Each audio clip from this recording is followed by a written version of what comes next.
자, 1번에 보면은 문화와 문화경관이라고 나와 있는데 너희들이 쭉 1단원에서 배우는 내용이 문화에 대한 거야. 그러니까 당연히 문화라는 말의 의미 알고 문화경관이라는 말의 의미 알고 가야 되겠지. 자, 문화라고 하는 것은 무엇이냐면 그러니까 지구상에 아주 옛날부터 대략 뭐 한 400만 년 전부터 인간의 종류가 살았다라고 하는데 뭐 오스트랄로피테쿠스 얘기 들어봤었죠. 이런 애들이 지구상에 처음에 등장했을 때는 문화라고 하는 게 존재하지 않았어. 그렇다면 문화라고 하는 게 도대체 뭐냐? 자, 인간이 있고 그 다음에 우리 인간을 둘러싸고 있는 주변 환경이 있잖아. 사람들은 쭉 역사 속에 살아오면서 때로는 환경의 영향을 받기도 하고 또 인간이 환경에 영향을 미치기도 하고 환경에 적응도 하고 극복도 하고 서로 영향을 주고받으면서 살아왔단 말이야. 자, 인간이 환경에 영향을 주고 환경이 인간에 서로 영향을 주는 걸 우리는 뭐라고 얘기하냐면 상호작용이다라고 얘기해. 자, 정리해서 인간과 환경이 서로 상호작용을 하면서 수많은 필요한 생활의 양식들을 만들어 왔다라는 거야. 인간이 환경과 상호작용하면서 만들어낸 그 생활의 양식들을 우리는 문화다라고 얘기하는 거지. 그럼 여기서 키포인트는 뭐냐면 문화라고 하는 건 원래 자연적으로 존재한 게 아니라 뭐다? 인간이 살아가면서 만들어낸 거다라는 게 핵심이야.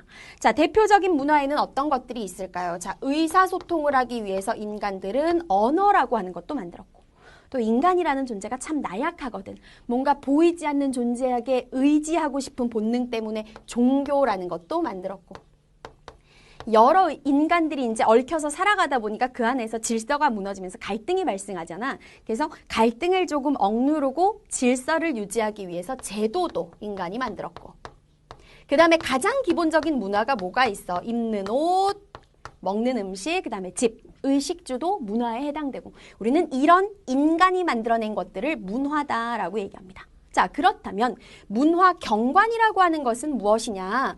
어려운 말이 아니라 경관이라고 할 때 얘들아 경하고 관이라는 글자를 잘 봐봐. 경이라는 건 경치 할 때 경이야. 관이라고 하는 건 얘들아 뭐 영화를 관람하다 뭐 미술 작품을 관람하다라고 하잖아. 관이라고 하는 게 한자로 보다라는 뜻. 그러니까 경치를 보다 보이는 경치라는 뜻이거든요. 뭐 우리가 상식적으로 다 알고 있는 거지만 각 지역마다 나라마다 문화가 다 달라. 그러니까 각각 다른 문화를 가지고 살아가다 보니까 건축물의 형태도 다르고 옷의 그 형태도 다르고 먹는 음식도 다르고 다 다르게 나타나잖아. 문화의 차이로 인해서 겉으로 나타나는 모습에도 지역별로 차이가 있는데 그것을 우리가 뭐라고 한다? 문화경관이라고 하는 거야. 그러니까 어려운 말이 절대로 아니지. 아, 문화의 차이로 인해서 보이는 모습의 차이, 그게 문화경관이고 각 지역마다 종교가 달라. 그래서 나타나는 모습의 차이를 뭐 예를 들어서 종교경관이라고 하고 내가 간만에 이제 방학을 이용해가지고 식구들하고 해외여행을 갔는데 걔네들은 우리랑 쓰는 말이 다르잖아요. 언어가 다르잖아요. 갔더니 무슨 말인지 못 알아듣겠는데 자기들끼리 막 의사소통을 하면서 말을 해. 언어가 차이가 있네? 그게 언어경관. 이런 식으로 표현을 할 수가 있다는 거야. 그러니까 뭐 또 도시에 가면은 촌락하고 모습이 달라. 촌락에서 보이는 건 촌락경관, 도시에 가서 보이는 건 도시경관.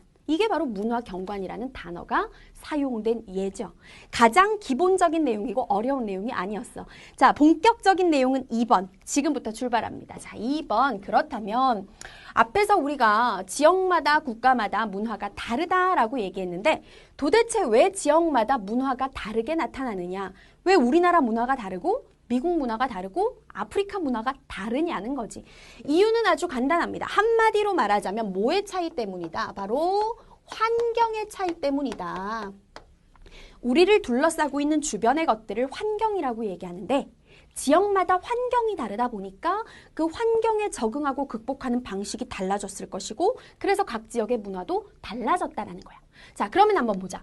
여기서 말하는 환경이라고 하는 건 도대체 무엇이냐? 두 가지 종류의 환경으로 나눌 수가 있는데 첫 번째 환경이 바로 뭐냐면 자연 환경이라고 하는 것이고 그 다음 두 번째 환경이 사회, 경제적 환경이라고 하는 거야. 어려운 말이 아니야. 자연 환경이라고 하는 건 인간이 만들어낸 환경이 아니라 그냥 지구상에 원래부터 존재하고 있는 환경을 자연 환경이라 그래. 기후, 사람이 만들어낸 거 아니잖아요. 극지방에 가면 한대기후가 나타나고 우리나라 온대기후 나타나고 뭐 어디 건조기후. 그 다음에 또 뭐가 있을까? 지형. 어디는 평야인데, 어디는 산지이고, 어디는 바닷가인데, 어디는 내륙이야. 이런 것들. 요걸 우리가 자연환경이다라고 얘기를 하는 거야. 그 다음에 사회경제적 환경이란 건 인간이 만들어낸 인간 주변의 환경을 말하는 거지. 종교도 문화인데 어쨌든 종교라고 하는 거 인간이 만들어낸 거잖아. 자연적으로 생긴 게 아니거든. 그럼 종교라고 하는 건 뭐예요? 사회경제적 환경이라고 하는 거야. 각 나라의 정치 상황, 각 나라의 경제 수준, 사회경제적 환경이 된다라는 거지. 그러면은 각 환경의 의미 구분할 수 있겠지. 지금부터 자연 환경에 따라서 문화가 차이나는 사례들, 사회경제적 환경에 따라서 문화가 차이나는 사례들 공부합니다. 먼저 첫 번째, 자연환경의 차이로 인한 문화의 차이부터 가보도록 하자. 자, 자연환경은 대표적으로 어떤 게 있다? 기후, 그 다음에 지형, 이런 것들이 자연환경에 해당되는데, 자, 기후, 지형에 따라서 차이가 나는 건 바로 가장 기본적인 거, 의식주, 그리고 농사 짓는 거. 이런 것들이 차이가 나. 자, 하나씩 살펴볼게. 먼저 음식 문화입니다.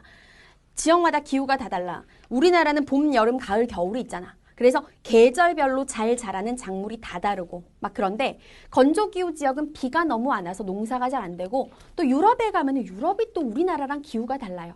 이런 식으로 기후나 지형들에 따라서 각 나라마다 뭐가 다르냐 하면은 음식을 만들어 먹을 수 있는 재료가 다 달라. 당연하지. 재배되는 게 다르니까.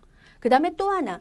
기후나 지형에 따라서 특히 기후에 따라서 각 나라마다 음식을 만들어 먹는 요리법, 즉 조리법이 다양해. 그래서 음식 문화가 다 다르게 나타나는 거야. 자, 하나씩 한번 사례를 살펴볼게. 처음에 뭐가 있느냐. 계절풍이라는 기후가 나타나는 지역이 있어. 우리나라를 비롯한 아시아 지역이 그래. 여기서 말하는 계절풍이라고 하는 건 뭐냐면 바람이 계절에 따라서 부는 방향이 다른 거야. 우리나라 봐봐. 여름에는 저기 북태평양에서 덥고 습한 바람 불어오잖아. 남동, 남서 계절풍. 그 다음에 겨울에는 저 추운 러시아 시베리아에서 북서 계절풍 불어오잖아. 요게 계절풍이라고 하는 건데 계절풍이 부는 기후지역은요. 무슨 농사를 짓기에 적합하냐면 벼농사를 짓기에 굉장히 적합해요. 벼라고 써도 되고 얘들아 벼 껍데기 벗긴 게 쌀이니까 쌀이라고 써도 상관없다. 그래서 이제 우리나라는 계절풍 기후가 나타나니까 쌀을 주식으로 먹는 거야. 그 다음에 좀 계절풍 기후 지역보다 좀 더 서늘해. 그 다음에 강수량이 조금 작아서 건조한 지역. 서늘하고 건조한 기후가 나타나는 지역은 무슨 농사를 짓기가 적합하냐면은 밀농사를 짓기에 굉장히 적합해.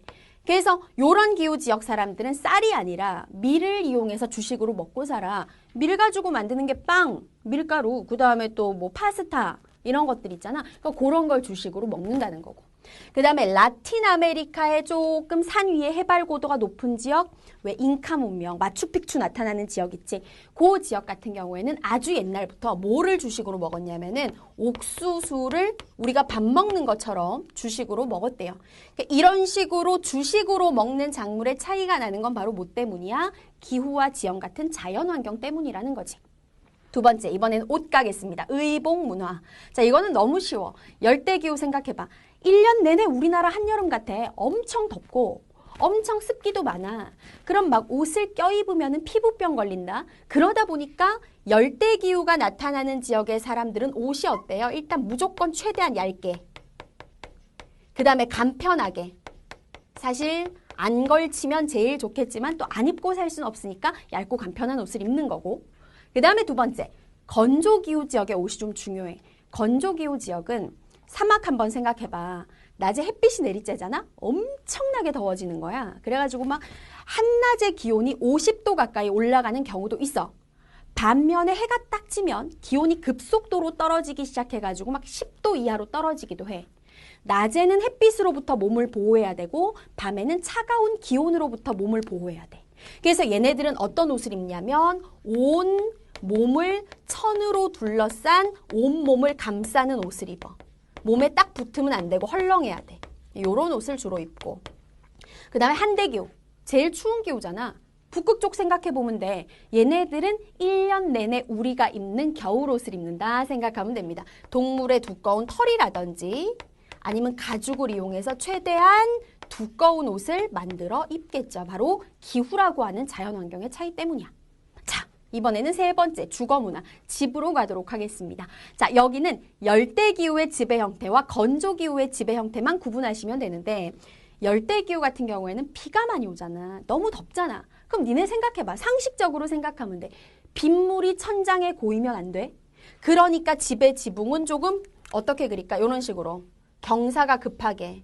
그 다음에 집을 만들고 바람이 잘 통해야 되니까 문이라든지 창문은 최대한 크게 만들고 바닥에서 열기하고 습기가 올라오고 해충도 올라오니까 그걸 방지하기 위해서 약간 바닥에서 띄워가지고 고상가옥의 형태를 짓고 요게 열대기후의 가옥 구조야. 반면에 건조기후 같은 경우에는 일단 재료가 독특해. 나무 같은 걸 이용할 수 없어. 왜? 나무가 자라지 않으니까. 그래서 주로 흙집을 짓는데 뭐 비가 많이 안 오니까 지붕을 굳이 경사지게 만들 필요가 없어. 지붕 평평해. 이런 식으로 네모 반듯한 집을 만드는데 실내 밤에 바깥이 춥잖아. 그러니까 실내에 따뜻한 공기가 빠져나가는 걸 막기 위해서 집의 벽을 굉장히 두껍게 만들고요. 그 다음에 창문들을 굉장히 작게 만듭니다. 재료는 아까 말했다시피 흙을 이용해서 만들고 이게 건조기후 지역의 가옥의 구조야. 자, 그 다음에 이제 마지막으로 농업의 방식인데 농사 이거 되게 예민한 거거든. 온도가 몇 도 정도 되느냐? 비는 1년에 얼마가 오느냐? 토양, 흙의 질은 어떠냐? 이런 것에 따라서 농업의 방식이 달라져. 아시아 지역, 뭐 동남아시아라든지 우리나라, 중국, 일본이 있는 동아시아 같은 경우에는 기후 조건이나 뭐 강수량 조건이나 토양의 조건 같은 게 벼농사를 짓기에 최적의 조건이에요. 그래서 아시아 같은 경우에는 대부분의 나라에서 무슨 농사를 짓는 거야? 벼농사를 짓고 있고. 반면에 유럽 중에서도 조금 서늘한 기후가 나타나는 북부 유럽이라든지 그 다음에 토양이 그닥 질이 안 좋은 서부 유럽 같은 경우에는 벼농사를 짓기에는 자연환경의 조건이 적합하지가 않아. 그래서 얘네들은 그보다 조금 농사가 쉬운 밀농사를 전통적으로 행해왔다. 자, 여기까지가 바로 뭐예요? 자연환경의 차이에 따라서 나타나는 문화의 차이에 관련된 내용이었어요.